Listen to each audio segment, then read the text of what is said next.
BJP రాష్ట్ర అధ్యక్షుడు బండి సంజయ్ పాదయాత్ర ముగింపు సభలో కేంద్ర మంత్రి స్మృతి ఇరానీ మాట్లాడుతున్నారు. లైవ్ చూద్దాం. यहाँ इस पुण्य भूमि को समर्पित जितने हमारे नौजवान हैं, टीआरएस के राज में क्या तेलंगाना में लिबरेशन डे मनाया गया? मनाया?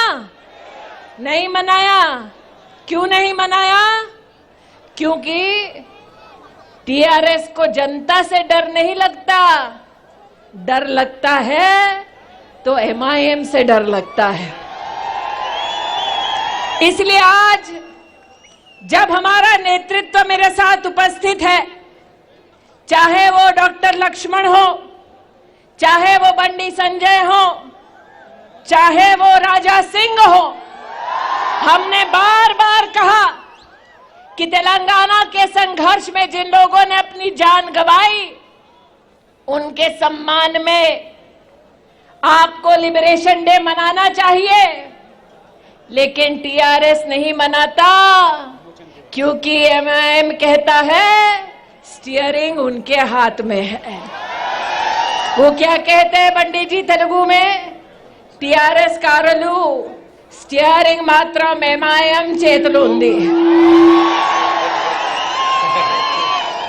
स्टीयरिंग व्हील अगर गाड़ी की किसी और के हाथ में है, गाड़ी में बैठने वाले केवल अगर टीआरएस के परिवार के लोग हैं, तो जनता विकास की यात्रा कैसे करेगी?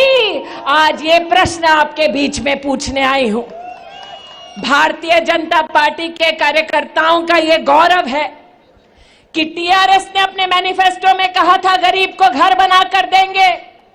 टीआरएस तेलंगाना में गरीब को घर बनाकर दे नहीं पाई, लेकिन नरेंद्र मोदी ने देश में 2 करोड़ गरीबों को प्रधानमंत्री आवास योजना देकर घर बनाकर दिया।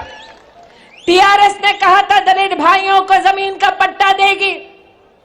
टीआरएस दलित भाइयों को जमीन नहीं दिला पाई, लेकिन नरेंद्र मोदी ने स्वामित्व योजना के माध्यम से गरीब को उसके प्रॉपर्टी का कार्ड निश्चित रूप से दिलाया है।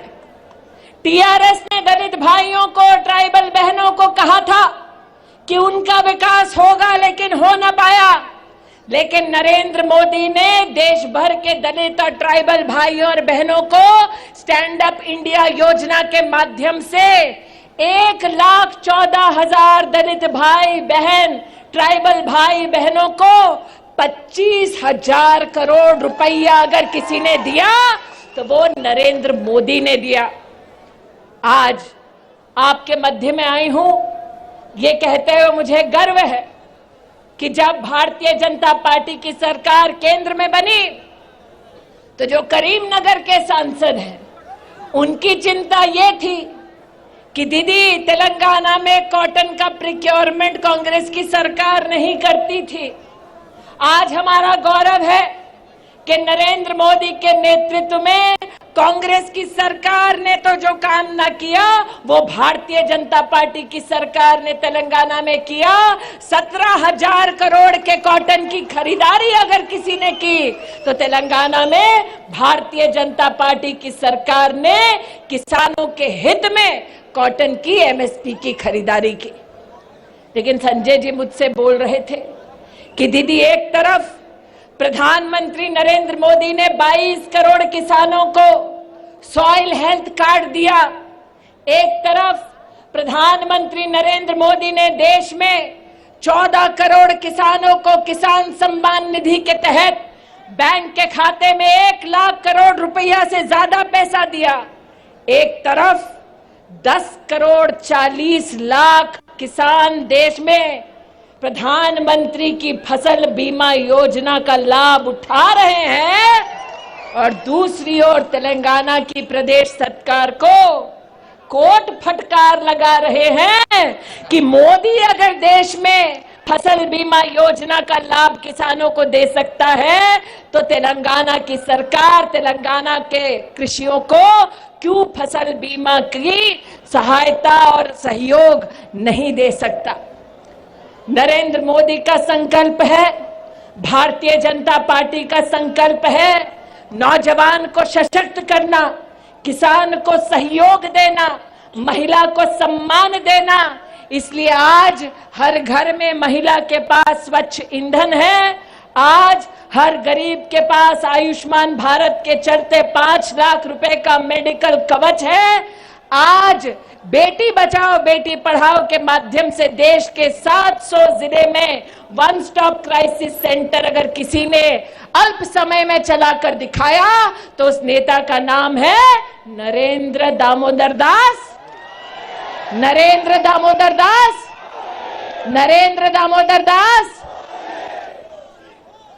एक तरफ मोदी है, भारतीय जनता पार्टी है, और दूसरी ओर तेलंगाना की समृद्ध और पुण्य धरती पर एक ऐसा नेतृत्व प्रदेश की सरकार के माध्यम से विराजमान है जो कभी सेक्रेटेरिएट की बिल्डिंग तोड़ते हैं, कभी अपने लिए नया घर जोड़ते हैं, लेकिन गरीब नौजवान किसान और महिला की चिंता नहीं करते। बंडी संजय जी, महाभारत में भी एक संजय था जो देखता था कि धर्म और धर्म के बीच में किस प्रकार से जंग लड़ी जा रही है, और धर्म के पक्ष में उस संजय ने हमेशा अपनी बात रखी।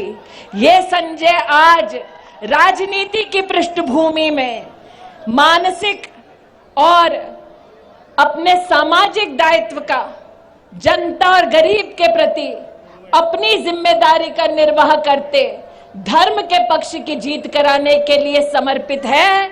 हमारे इस नेतृत्व को जनता का आशीर्वाद मिले।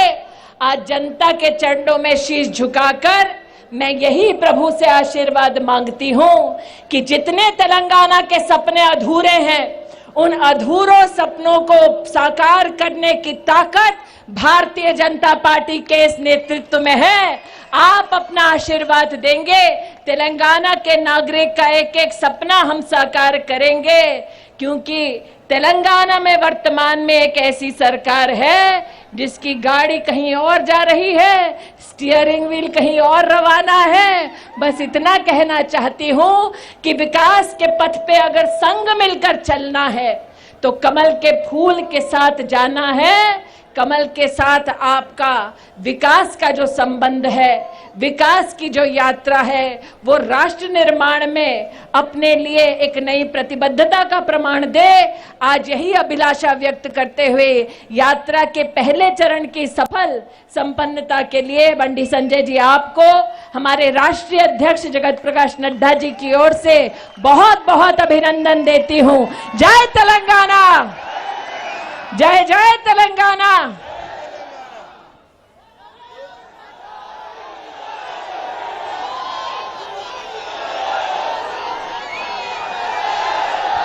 दिल्ली तक जाना चाहिए, आवाज जाना चाहिए ना, तो बोलो जय तेलंगाना,